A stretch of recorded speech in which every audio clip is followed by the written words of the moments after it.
We must know them as they are. Here they are in Japanese prints by the great 18th and 19th century masters, Kiyomasu, Fukosai, Hiroshika. The people you see are like the rest of us, says the sociologist, trying to make ends meet and still get a little happiness out of life. No one can deny this truth about any human being anywhere on Earth. However, differences crop up in human behavior the world over, and our immediate job is to uncover and interpret the Japanese differences, as well as the overall similarities as they appear in Japanese motion pictures made in the decade prior to 1941. These, as if you didn't know, are tanks. And these are the drivers of the tanks. Japanese going through the same motions as any GI tank driver from Maine to California. There's nothing oriental looking about these smokestacks. You'll find their duplicates in Pittsburgh, nor are they just standing there as symbols like the ancient torii or gateways, which often lead nowhere. Their solid structural foundations house modern steel mills, machine shops, cotton mills, factories of all kinds sprung from a mechanical age. The workers are Japanese, the men behind the guns. Reverse the picture, and we have small home industry turning out parts for big industry. We also have the small peacetime craftsmen working in pottery, porcelain, lacquer, and metal. They're turning out highly prized items for collectors, just as their forefathers in feudal times turned out artistic pieces for the daimyos and shoguns. Let's look at the city people crowded into half a dozen great metropolitan centers, more modern than anything their size in all Asia. We'll have to limit ourselves to a fairly fast look-see. In movie lingo, we call them quick cuts. Just enough to glimpse the east meets west contrasts of what is sometimes called Paradox Isle, public thoroughfares in the Broadway manner. Take a good look at the contrast in dress. No slavish imitation here of the latest in fashions from the Hollywood salons. No fear of being out of date in the midst of modernity.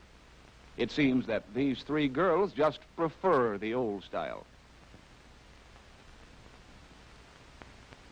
For buildings as streamlined as these, you have to go to the newer sections of our own American cities.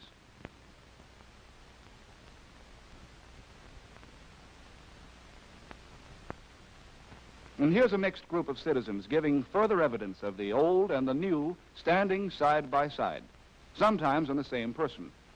Look at the kimono combined with the slouch hat. And here's another gentleman in evening attire. Wait, let's hold that frame. A kimono topped by a derby. To pursue the same line a little further, we follow a couple of young men in Western clothes right to their door, and off they come. Entering the house, they sit down as is. In some cases, the westernized gentleman may change from his office clothes to Japanese dress.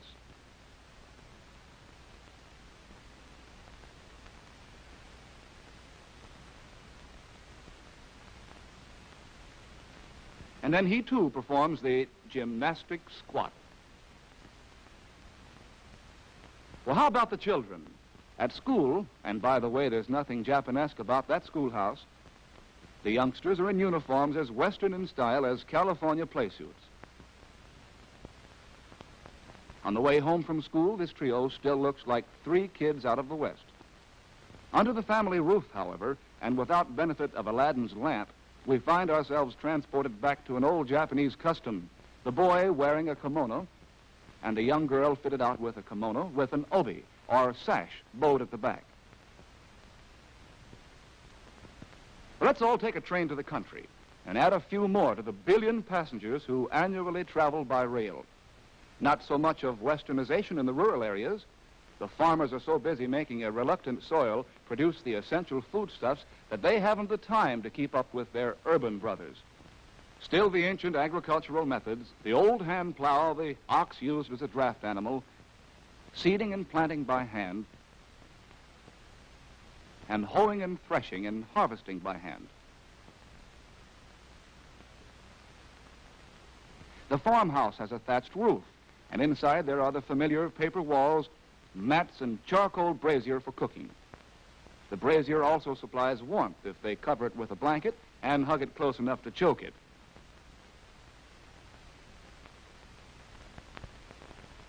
But lo and behold, electric light.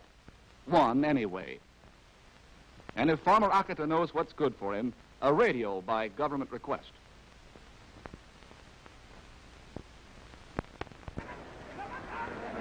To get back to the cosmopolitan crowd, the Japanese were wrestling fans even in ancient times. The professional wrestlers are invariably mountains of flesh. The traditional rules demand certain opening gestures, which are said to have a religious significance. In any case, the boys have an opportunity to display their manly attractions.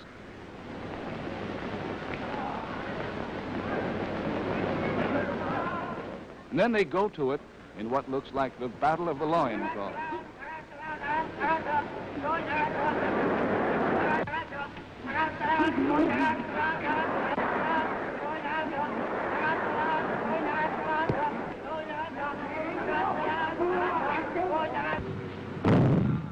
Jiu-jitsu, or judo, is another time-honored contest, but brain counts more than brawn. This more aristocratic sport and fencing, known as kendo, are practiced primarily as exercises in mental and physical discipline.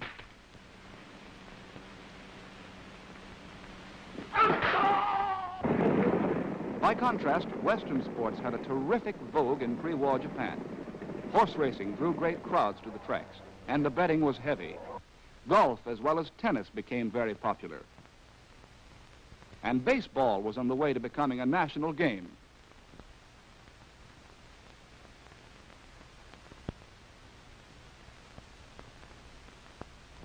Movies made in Hollywood were in great demand, especially in the big cities. Music made in Tin Pan Alley was all the rage.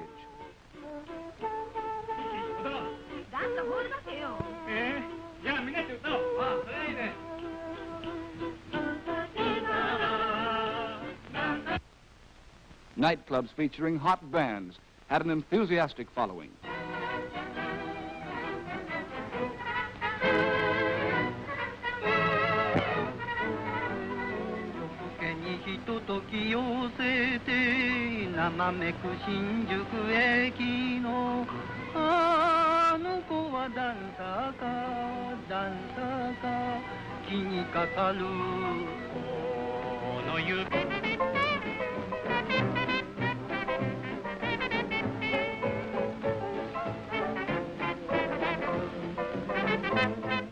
This playboy is slightly confused.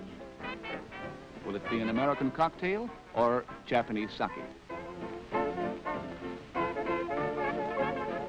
Will it be some hot licks from Dixieland or the plucked strains of a geisha's shamisen? Conflict, drama.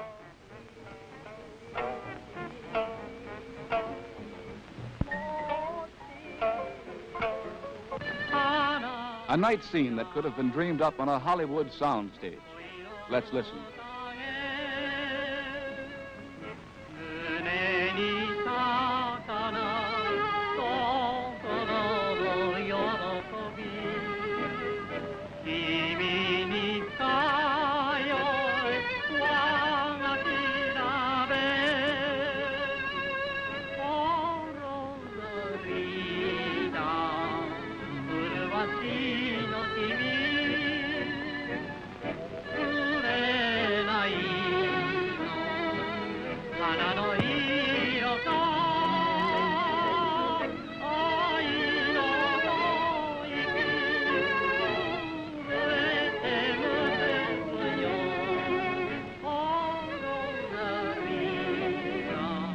I love you, dear, and English, I love you, yes. Can't you just hear her heart going doki doki? Romance, Western style. Eh?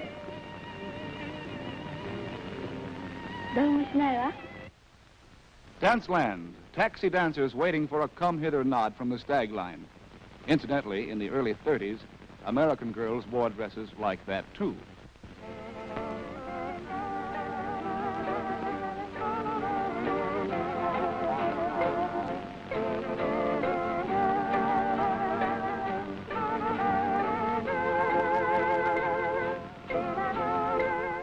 Shall we dance?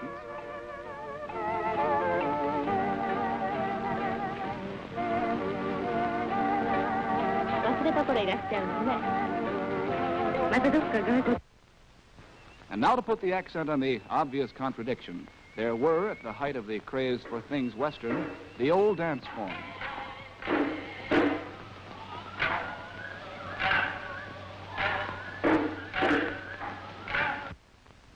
A court dance.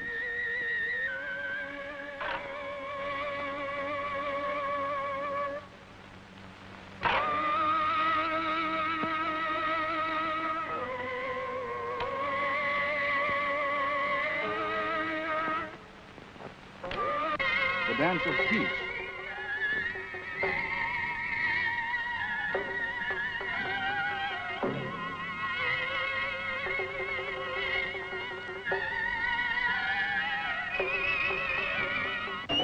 The famous lion dance by Japan's foremost actor and dancer, Kikigoro.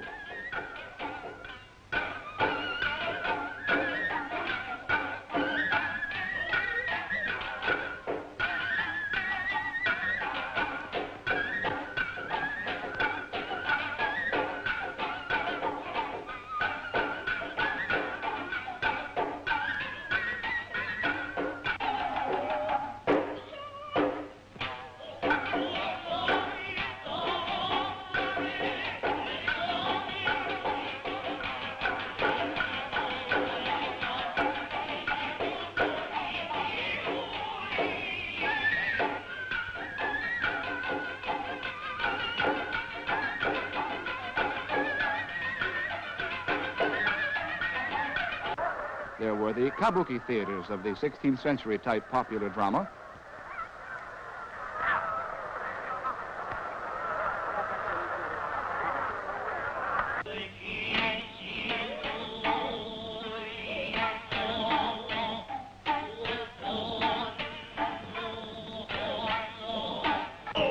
The no theaters of the 15th century type classical drama.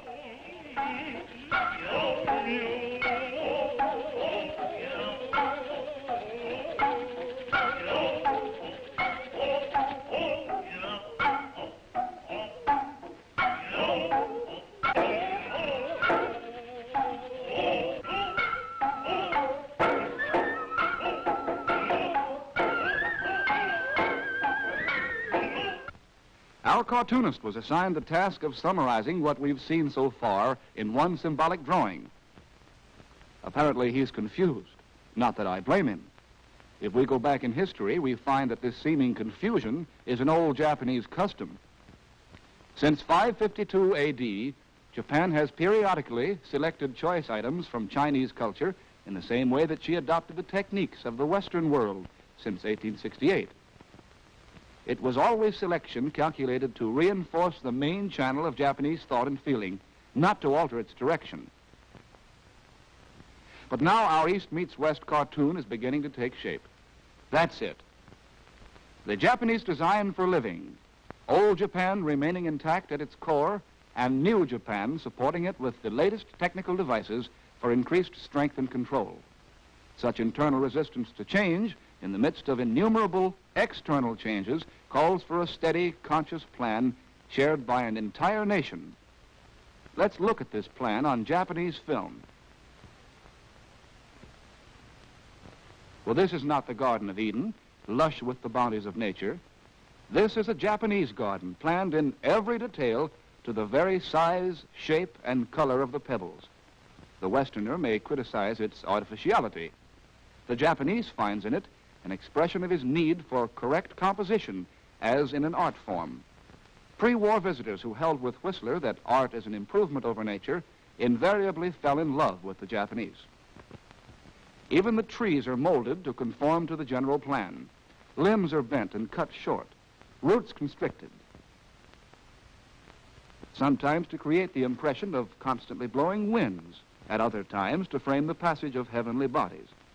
Each garden is the world in miniature, with its hills, valleys, mountains, waterways, and bridges. A world neatly arranged and under control. Upon entering a house, we may find ourselves in a 6 or 8 mat room, each mat, or tatami, being precisely 6 feet long and 3 feet wide. The room is as devoid of clutter as a hospital room, and as clean. No heavy furniture or dust-gathering what-not shelves loaded down with bric-a-brac and gewgaws. No framed photographs of Uncle John, whom everybody loved, or Aunt Jenny, who thought she knew it all. Instead, a tidy alcove or tokonoma, 1 mat long, with a raised shelf on which may rest a treasured object, perhaps a vase holding a bouquet of flowers or a spray of foliage arranged according to specific rules.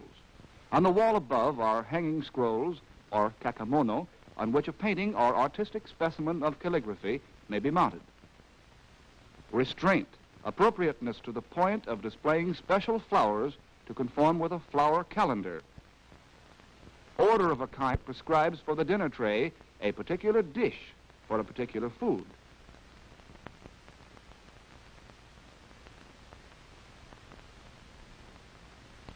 This planning obsession is not a peculiar characteristic of Mr. Yamasaki of Cherry Blossom Lane or of his particular neighborhood. It's the fabric of Japanese life. And if Yamasaki becomes a little lax, he'd better watch out. The police will be around to inspect his dwelling for cleanness at least once a year. Good evening, Mr. Hayashi. Have a seat. Don't mind if I do. At his age, there's nothing to it. His shoes are outside in the vestibule.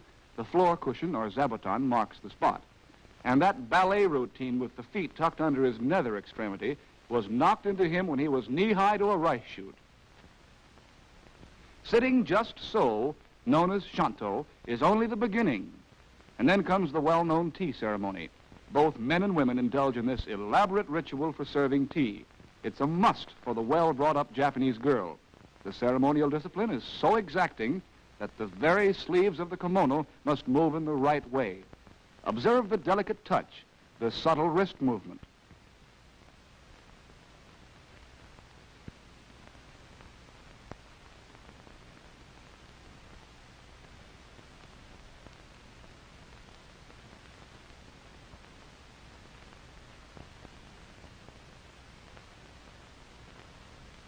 One lukewarm tea coming up. Madame Chrysanthemum knows her P's and Q's when she enters a room. She kneels, slides the door open, stands, passes through, kneels, slides the door shut, stands. Entrance music, she's in. Religious custom in Japan is seldom the devotional act that it's apt to be in the West. The Japanese wash their mouths and hands, approach the shrine, either ring a bell or clap their hands to attract the god's attention, make a statement of fact or intention, or at times a specific request. The woman on view may merely be saying, I'm going to take a trip to Yokohama tomorrow. In the home, this boy is about to begin eating, but reminded of his duty to his dead mother, he lays a food offering on the altar, bows, and hastily gets back to his own rice.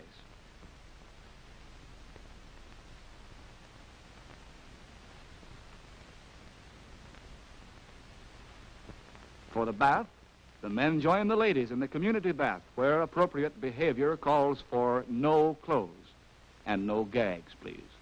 The Japanese may have excellent eyesight, but he observes only that which is appropriate.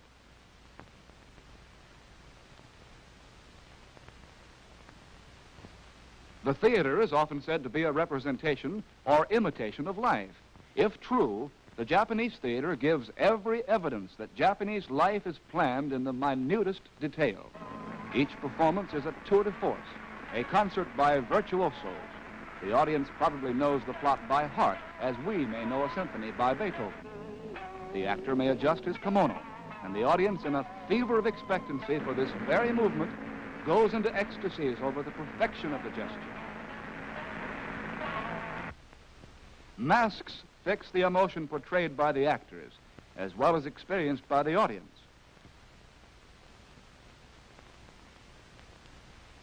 When masks are not in use, the makeup is heavy enough to function as a mask. and sitting in profile upstage is a property man.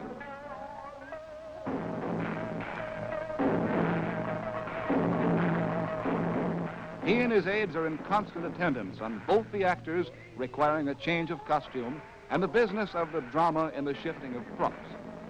They are seen by the Japanese audience, but of course, not observed. With your kind indulgence, we shall now see, but not observe, a fade-out and a fade-in. You can look now on a Japanese version of Jacob's ladder. The legs on the top step belong to the emperor. The rest of him is hidden from profane eyes. Those pictured on the steps below him represent the 73 million.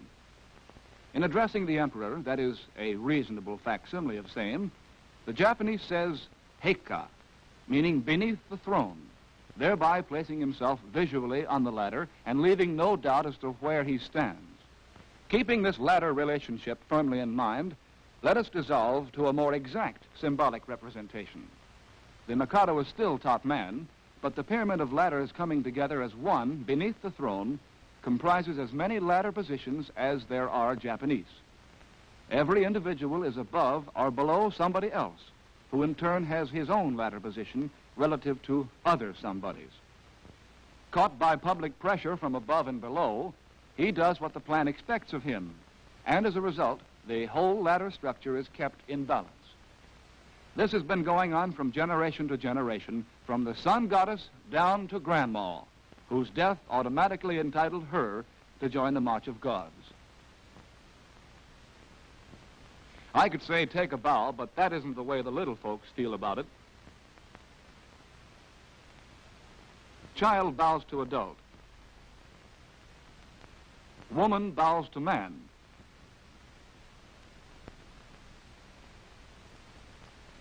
Farmer bows to his betters. Civilians bow to the military. Subjects bow to the emperor.